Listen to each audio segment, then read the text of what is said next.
पीक कापणी प्रयोग नुकसान भरपाई यादी 2026। नमस्कार शेतकरी मित्रांनो, MHB मराठी न्यूजमध्ये तुमचं स्वागत आहे। राज्याच्या पीक विमा आणि नुकसान भरपाईबाबत एक अत्यंत मोठी अपडेट समोर आली आहे। 6000 पीक कापणी प्रयोगांची यादी जाहीर झाली असून कोणत्या जिल्ह्याला किती निधी मिळाला आहे हे आपण सविस्तर पाहणार आहोत।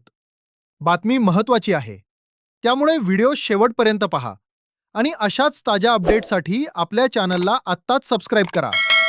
भाग 1। शेतकरी मित्रांनो, राज्यात एकूण 12,000 पीक कापणी प्रयोग झाले होते। त्यापैकी 50% म्हणजेच 6,000 प्रयोगांची नुकसान भरपाई आता निश्चित झाली आहे। यामध्ये सर्वात जास्त निधी मराठवाड्याच्या वाट्याला आला आहे। नांदेड जिल्हा सर्वाधिक 813 कोटी रुपये मंजूर झाले आहेत। हिंगोली 98.95 कोटी रुपये, परभणी 63.78 कोटी रुपये, जालना 2.09 कोटी रुपये, छत्रपती संभाजीनगर 25 लाख रुपये। मराठवाड्यासाठी एकूण 978 कोटींची तरतूद करण्यात आली आहे। आता वळूयात विदर्भाकडे, जिथे एकूण 62.53 कोटी रुपये मंजूर झाले आहेत। गोंदिया 31 कोटी, वर्धा 9.61 कोटी, तर बुलढाणा जिल्ह्याला 5.64 कोटी रुपये मिळाले आहेत। याशिवाय भंडारा, चंद्रपूर, अमरावती आणि नागपूर जिल्ह्यांचाही यात समावेश आहे। पश्चिम महाराष्ट्राचा विचार केला तर सोलापूरला 6.84 कोटी मिळाले आहेत, तर साताऱ्याला 3.62 कोटी। धक्कादायक म्हणजे कोल्हापूर जिल्ह्याला केवळ 27,000 रुपये मंजूर झाले आहेत। पश्चिम महाराष्ट्रासाठी एकूण 12.73 कोटींची ही मदत आहे।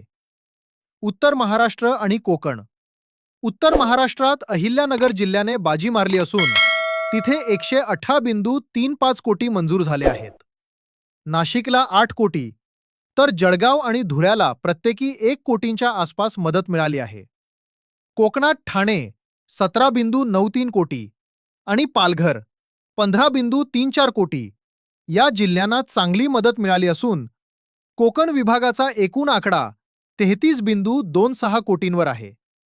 शेतकरी बांधवांनो, ही आकडेवारी केवळ 6,000 प्रयोगांची आहे। अजून 6,000 प्रयोगांचा निकाल येणे बाकी आहे। जर ती आकडेवारी जोडली तर हा एकूण निधी 2,200 ते 2,300 कोटींपर्यंत जाऊ शकतो। पण विचार करण्यासारखी गोष्ट ही आहे की गेल्या वर्षी जिथे एका ट्रिगरपोटी 2,700 कोटी मिळत होते, तिथे यावर्षी 30 जिल्ह्यांमध्ये मिळून फक्त 1,200 कोटी दिसत आहेत। मदतीचा हा आकडा पुरेसा आहे का? तुम्हाला काय वाटते? कमेंटमध्ये नक्की कळवा। तर ही होती आजची महत्त्वाची अपडेट। ही माहिती आपल्या इतर शेतकरी मित्रांना पाठवण्यासाठी व्हिडिओ शेअर नक्की करा। सरकारी योजना आणि शेतीविषयक बातम्या सर्वात आधी पाहण्यासाठी MHB मराठी न्यूजला सबस्क्राईब करायला विसरू नका। धन्यवाद।